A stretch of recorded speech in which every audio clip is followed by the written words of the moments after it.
किसी गांव में मनोहर नाम का एक आदमी रहता था। वो खेती किसानी करता था, लेकिन उसके बहुत सारे खेत थे, तो अच्छा खासा कमा लेता था। लेकिन ये सब संभालने के लिए उसका कोई लड़का नहीं था। उसकी लगातार 9 बेटियां पैदा हो चुकी थी, सिर्फ बेटे की चाह में। वो सभी की सभी काली थीं। मनोहर की बीवी फिर से प्रेग्नेंट हो गई। शकुंतला, इस बार ऊपर वाले से प्रार्थना करो कि लड़का ही हो। प्रार्थना तो मैं हर बार कर देती हूँ, पर भगवान जो चाहेगा वही तो होगा ना। बार बार गर्भवती होने की वजह से शकुंतला की हालत भी खराब हो रही थी, लेकिन इस बार भी शकुंतला ने एक लड़की को जन्म दिया। मनोहर के घर में पूरी तरह से मातम छा गया था। कितनी प्रार्थनाएं की, कितनी मेहनत की, लेकिन सबके बावजूद एक और कलंकिनी पैदा हो गई इस घर में। ये सब सुनकर शकुंतला को बहुत कष्ट होता था, क्योंकि वो अपनी 10 बेटियों से बहुत प्यार करती थी। मनोहर ने भी हार ना मानने की जिद कर रखी थी। 1 साल बाद शकुंतला फिर से गर्भवती हो गई। शकुंतला, अगर इस बार बेटा पैदा ना हुआ ना, तो मैं तुम्हें और तुम्हारी इन 10 काली बेटियों को इस घर से भगा दूंगा। इस बार शकुंतला घबरा गई। ये तो ऊपर वाले की महिमा थी कि इस बार शकुंतला ने एक बेटे को जन्म दिया। मनोहर खुशी से पागल हो चुका था। उसने पूरे गांव को लगातार 1 महीने तक खाना खिलाया, खूब जश्न मनाया, और धीरे धीरे उसका लड़का रौनक जवान हो गया। रोहन स्मार्ट और हैंडसम था, जबकि उसकी 10 बहनें बहुत काली थीं। इस वजह से उनसे कोई प्यार भी नहीं करता था, शकुंतला के अलावा। एक सुबह बेटियों ने पिज्जा बनाया। पापा, हम लोगों ने आपके लिए अपने हाथों से पिज्जा बनाया है। अपनी मनहूस सूरत लेकर मेरे पास मत आया करो, चल भाग यहाँ से। इस तरह मनोहर हर वक्त अपनी काली बेटियों की बेइज्जती किया करता था। एक दिन रौनक को किसी लड़की से प्यार हो गया और मनोहर ने अपने बेटे की बात को तुरंत मानते हुए उसकी शादी करा दी। शादी के बाद जब रौनक की बीवी शालू पहली बार उसके घर आई, तो मनोहर ने उसका खूब स्वागत किया। आओ आओ बहू, तुम इस पीढ़ी की होने वाली मालकिन हो। ये सब कुछ तुम्हारा है, जैसा मन करे वैसा करो। शादी के बाद जो मेरे पति का है वो मेरा तो वैसे भी है। इसमें कोई नई बात तो नहीं है ससुर जी? हाँ पिताजी, शालू बिल्कुल सही कह रही है। चलो बहू, आज तुम्हारी पहली रसोई है। 10-10 नौकरानियां होने के बावजूद हमारी बहू खाना बनाएगी? बहू, तुझे खाना बनाने की कोई जरूरत नहीं है। रिया, रिंकी, पिंकी, सब लोग जल्दी से हम सबके लिए खाना बनाओ। जी पिताजी। थोड़ी देर बाद शालू की 10 काली ननद अच्छा अच्छा खाना बनाकर ले आई। उन लोगों ने खाना सर्व किया, सब लोग खाने लगे और वो 10 बहनें वहीं खड़ी रहीं। अब तुम लोग अपनी काली कलोटी शक्ल लेकर यहाँ खड़ी क्यों हो? जाओ, अपने अपने कमरे में जाओ। अब बहू के सामने भी हमारी बेटियों की बेइज्जती कर रहे हैं। वो घर की नौकरानियां नहीं, बल्कि हमारी बेटियां हैं। बेटियां है तभी घर में रहने दे रहा हूँ, वरना कब का निकाल कर बाहर फेंक चुका होता। तुम्हें ज्यादा लगाव है ना अपनी बेटियों से, तो उन्हें लेकर निकल जाओ इस घर से। ये सुनकर शकुंतला को बहुत बड़ा सदमा लगा। उसे उसी वक्त दिल का दौरा पड़ा और वो ये दुनिया छोड़कर चली गई। 10 बेटियों का रो रो कर बुरा हाल था, क्योंकि उनकी माँ के अलावा उन्हें कोई प्यार नहीं करता था। माँ, आप इतनी जल्दी हमें छोड़कर क्यों चली गई?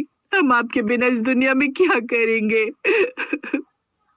हमें नहीं जीना, हम भी आपके पास आना चाहते हैं माँ। चलो चलो, बहुत हो गया रोना धोना। तुम्हारे रोने से वो वापस नहीं आएगी। अंतिम संस्कार का टाइम हो रहा है। शालू की सभी ननद रो रही थी।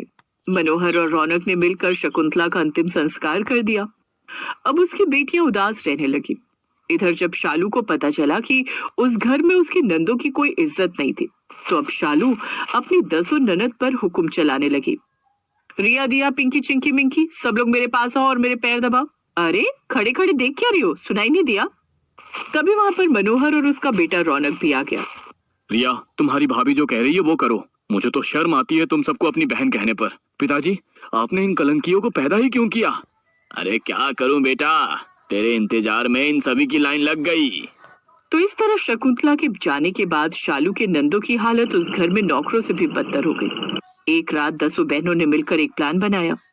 दीदी, भाभी, भैया, यहाँ तक कि हमारे पापा हमारे साथ तो ऐसा व्यवहार करते हैं जैसे हम लोगों ने बहुत बड़ा पाप कर दिया हो। हमें अब इस घर में नहीं रहना चाहिए। लेकिन इस ठंड में हम जाएंगे कहाँ? दुनिया हमसे नफरत करे वो हम बर्दाश्त कर लेंगे, लेकिन हमारे सगे भैया, भाभी और पिताजी नफरत करे, ये हमसे देखा नहीं जाएगा। हमारी माँ ने हमें सिलाई, कढ़ाई, बुनाई, खाना बनाना, यहाँ तक कि पढ़ा लिखा भी दिया है। हम कुछ ना कुछ तो जरूर कर लेंगे।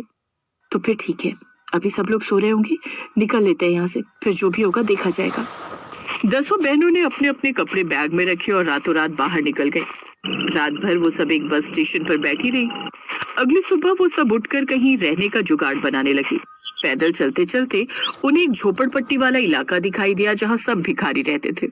उन बहनों ने भी अपने बैग से कुछ चादर निकाली और उसी का तंबू बनाकर रहने लगी। उन लोगों ने तंबू के बाहर ही चाय समोसा बेचना शुरू कर दिया और तंबू के अंदर कढ़ाई बुनाई सिलाई का काम शुरू कर दिया। तभी कुछ लोग चाय समोसे लेने उसकी दुकान पर आए। बिटिया, तुम लोगों ने ये काम बहुत बढ़िया किया। इस ठंड के मौसम में हमारे आसपास चाय पकोड़े की दुकान नहीं थी। वहीं दूसरी तरफ उस घर में अब शालू, रौनक और मनोहर ही बचे थे। एक रात शालू ने कहा, रौनक, अब तो तुम्हारी शादी भी हो गई है, सारी जायदाद तुम्हारे नाम हो जानी चाहिए और तुम्हारे पिता को 4 धाम की यात्रा पर निकल जाना चाहिए। हम लोगों को यहाँ प्राइवेसी मिल ही नहीं पाती है। तुम सही कह रही हो शालू। अगले दिन रौनक ने अपने पिता से बात की और उसने सारी जायदाद उसके नाम कर दी। पिताजी, मैं सारे खेत भी संभालता हूँ और अपनी नौकरी भी संभालता हूँ। हमें भी प्राइवेसी चाहिए। अब आप अपने लिए कहीं और देख लीजिए, हम आपको नहीं रख सकते अपने साथ। ये सुनकर मनोहर को बहुत बड़ा झटका लगा। मनोहर अकेले में बैठा ये सब सोच ही रहा था कि तभी शालू उनका बैग पैक करके ले आई। ससुर जी, मैंने आपका बैग पैक कर दिया है, जहाँ भी रहे खुश रहे। इस तरह रौनक और शालू ने मिलकर मनोहर को घर से निकाल दिया। मनोहर इधर उधर भटकने लगा। वो बूढ़ा भी हो चुका था। जब उसे कुछ समझ में नहीं आया तो वो किसी वृद्धाश्रम में चला गया और वहीं रहने लगा। वहीं दूसरी तरफ शालू की 10 काली नंदों का काम बहुत अच्छा चलने लगा। पिंकी, अच्छा हुआ तुम्हारे कहने पर हम उस घर से निकल आए थे। हमारी शक्ल की वजह से ना सही, लेकिन हमारी कामयाबी की वजह से लोग हमारी इज्जत तो करने लगे हैं। दीदी, इस दुनिया में हम जैसे बहुत सारे लोग हैं। हमने इतना पैसा कमा लिया है तो थोड़ा बहुत किसी आश्रम में दान कर देते हैं। अगले दिन वो 10 बहनें एक आश्रम में पहुंची। सर, हम सभी बहनें खुद का बिजनेस करते हैं। जब हमने लोगों को परेशान देखा तो सोचा लोगों की मदद करनी चाहिए। हम कुछ पैसे दान करने आए हैं। तुम जैसे बच्चे अगर हर किसी के घर होने लगे तो इस देश में वृद्धाश्रमों की जरूरत ही नहीं पड़ेगी। खैर, पैसा देने के बाद वो 10 बहनें बाहर आ गई। तभी उन्होंने आश्रम के आंगन में अपने पिता को देखा। पिताजी, आप यहाँ? आप भी यहाँ कुछ दान करने आए क्या? चलिए, कम से कम एक काम तो अच्छा किया आपने। अपनी बेटियों को देखकर मनोहर की आंखों में आंसू आ गए। मेरे पास कुछ बचा ही नहीं बेटा, मैं क्या दान करूंगा। बेटे बहू ने मुझे घर से निकाल दिया। पिताजी, आप यहाँ वृद्धाश्रम में नहीं रहेंगे, चलिए हमारे साथ। तुम लोगों के साथ? कहाँ रहती हो तुम लोग? अरे चलिए, तो सब पता चल जाएगा। 10 बेटियां जब अपने पिता को अपने घर लेकर गई तो मनोहर दंग रह गया, क्योंकि उनका बिजनेस बहुत अच्छा चल रहा था और घर भी बहुत अच्छा था। वो 10 बेटियां मिलकर अब अपने पिता की खूब सेवा करने लगी। मेरी बच्चियों, आज मुझे समझ में आ रहा है कि सिर्फ बेटे ही नहीं, बेटियां तो वो कर सकती हैं जो बेटे नहीं कर सकते। बेटे के लालच में मैं पागल हो गया था। इतने में वहां पर मनोहर का बेटा रौनक और शालू पहुंच गए। चलो, अच्छा है ससुर जी, आपको अपनी गलती का एहसास तो हुआ। ये लीजिए पेपर्स, आपकी जायदाद आपको मुबारक हो। हमने तो ये सब सिर्फ इसलिए किया ताकि आप लड़के और लड़कियों में अंतर करना बंद कर दें। हाँ पिताजी, ये सब मैंने शालू के कहने पर किया। मैं बचपन से देखता चला आ रहा था कि आप सबसे ज्यादा मुझसे ही प्यार करते थे और मेरी बहनों से नफरत करते थे। तो मुझे भी खुद पर घमंड आ गया था, लेकिन शालू ने मुझे सही राह दिखाई। क्या?